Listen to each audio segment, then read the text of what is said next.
एक ऐसी प्रॉब्लम है जो सभी स्टूडेंट को होती है कि जल्दी कैसे सीखें और ज़्यादा दिन तक याद कैसे रखें। क्योंकि याद करके हम जाते हैं लेकिन हम परीक्षा में जाके वहाँ पे भूल जाते हैं कि हमको लिखना क्या है। तो कैसे याद करें कि वहाँ तक हमको याद रहे और हम जल्दी से जल्दी किसी भी कॉन्सेप्ट, मैथ्स हो, केमिस्ट्री हो, फिजिक्स हो, बायोलॉजी हो, हिस्ट्री हो, कोई भी इकोनॉमिक्स हो, कोई भी सब्जेक्ट हो, जल्दी समझ सके। और इसके लिए मैं क्या करता हूँ, जल्दी समझने के लिए, सीखने के लिए इसका सबसे पहला जो मेरा तरीका है वो ये है कि बेस्ट टीचर फाइंड करना। आपको बेस्ट टीचर बहुत ही कम मिलेंगे हर टॉपिक के लिए। हर टॉपिक के लिए मैं अलग टीचर ढूंढता हूँ, एक अच्छा टीचर ढूंढता हूँ। जैसे मुझे इकोनॉमिक्स पढ़नी है तो कोई और टीचर, हिस्ट्री पढ़नी है तो कोई और टीचर। और ये ढूंढना बहुत आसान है, कोई मुश्किल बात नहीं है। आप यूट्यूब पे जाओ और सर्च करो, 3-4 वीडियोस देखो, 3-4 सरल है, उसमें जिसका पसंद आता है उसको फॉलो करो, उसको देखो क्या फर्क पड़ता है उससे, फ्री ऑफ कॉस्ट। आप जहाँ कोचिंग कर रहे हो वहाँ पे करते रहो, लेकिन आप जब नए टीचर से पढ़ते हो तो वो टीचर उस सब्जेक्ट का मास्टर है, उस सब्जेक्ट को अच्छे से समझता है, तो उससे पढ़ो, उससे नहीं। आप कोचिंग जहाँ पढ़ते रहो, कोई दिक्कत नहीं। कोई कंसेप्ट है, कोई टॉपिक जो आपको समझ नहीं आ रहा तो उसके लिए टीचर ढूंढो और यूट्यूब पे उसको सर्च करके सीख लो। जहाँ पे पैसा देके पढ़ते रहो फ्री ऑफ कॉस्ट में, नए टीचर से नया कंसेप्ट अच्छे से सीखो।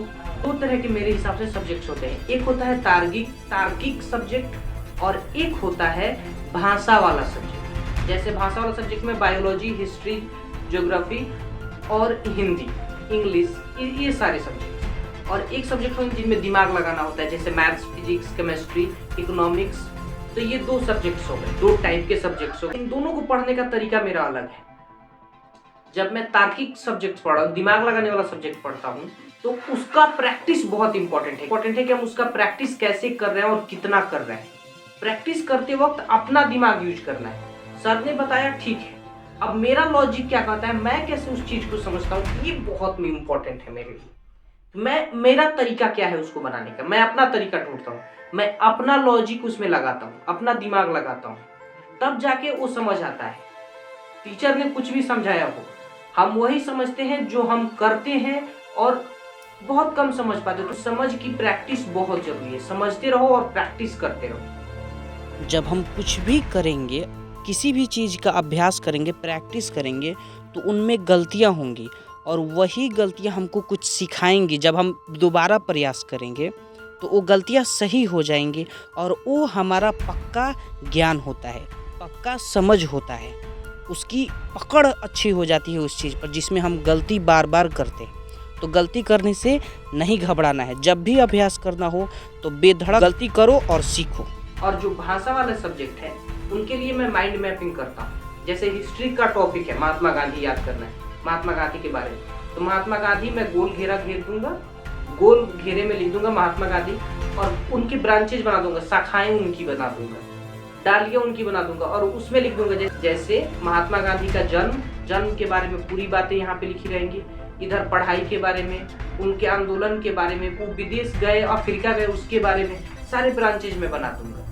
इससे क्या होगा, एक माइंड मैप तैयार हो गया और वो याद करना बहुत आसान होता है। और उस पर भाषा अपना बनाते रहो, महात्मा गांधी के बारे में लिखते रहो, जिस टॉपिक के बारे में भी उसको गोल घेरा बनाओ, उसका माइंड मैप एक तैयार करो। माइंड मैप को मैं दिखा दूंगा यहाँ पे स्क्रीन पे, आप देख लेना कितना। वो मेरे हिसाब से बहुत ईजी तरीका है मेरे याद करने के लिए, मैं उसी तरीके से याद करता हूँ। मैं आपको फोटो भी दिखाऊंगा, कहीं कहीं मैंने बनाया है ब्रांचेज बना के उसका, तो उसको मैं दिखाऊंगा। वो मुझे बहुत पसंद है और उससे जल्दी याद हो जाता है, आप टॉपिक को अच्छे से समझ पाते हो।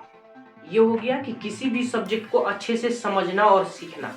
दूसरा मेरा तरीका नहीं है बेसिकली, कि हमारा माइंड जो है बहुत डिस्टर्ब रहता है लोगों से, मोबाइल फोन से, इधर हल्ला से, और बहुत ज़्यादा नॉइज है उससे, हेल्थ इशू है उससे, तो हम परेशान रहते हैं, डिस्टर्ब रहते हैं, डिस्ट्रैक्टेड रहते हैं। डिस्ट्रैक्शन से बचने के लिए मैं क्या करता हूँ कि एक फोकस क्रिएट करता हूँ। फोकस क्रिएट करने के लिए मैं कम खाना खाओ, हेल्दी खाना खाओ। दूसरा कि एक स्पेस ढूंढो जहाँ पे डिस्टर्बेंस कम हो, प्राइवेट स्पेस हो आपका, वहाँ पे कम से कम एफर्ट लगा कि आप पढ़ सको। एक ऐसा सेपरेट स्पेस जहाँ पे आप आसानी से बैठ के पढ़ सको, शांति से एकदम मजे से पढ़ सको। तो वो स्पेस आपको बहुत हेल्प करेगा आपको फोकस क्रिएट करने में। मैं बॉडी को एक्टिव रखने के लिए बहुत कोशिश करता हूँ। बॉडी एक्टिव रहेगी तभी ब्रेन ठीक से काम करेगा और हम फोकस कर पाएंगे। और है कि आपका गोल क्लियर होना चाहिए तभी फोकस पड़ता है कि टारगेट क्या है मेरा, तो वहाँ पर फोकस एकदम क्लियर कट जाता है। उस टारगेट को क्रिएट करो और उस टारगेट को हिट करो। डेली टू डू लिस्ट बनाओ और डेली उसको डिस्ट्रॉय करो। डेली बनाओ कि टॉप 3 वर्क्स मेरे क्या है, टॉप 5 वर्क्स क्या है मेरे, और उसको अचीव करो। किसी भी कीमत पर अचीव करो ताकि आपको आदत लगे मेहनत करने की। और इसी तरह से मेहनत लगता है, कुछ और तरीका है नहीं। जब गोल क्रिएट हो गया तो आप आसानी से उसको अचीव भी कर पाओगे। लिख के रखो टू डू लिस्ट को, वो ऐसे दिमाग में मत रखो। अब ये जो मैंने बताया इसी तरीके से मैं जल्दी सीखता हूँ और ज़्यादा समय के लिए सीखता हूँ, और उसको एग्जाम में मैं भूलूंगा भी नहीं। और ये एग्जाम मैं दे चुका हूँ इस तरह से करके। ये मेरा पर्सनल एक्सपीरियंस है और कुछ है नहीं। Thank you so much for watching.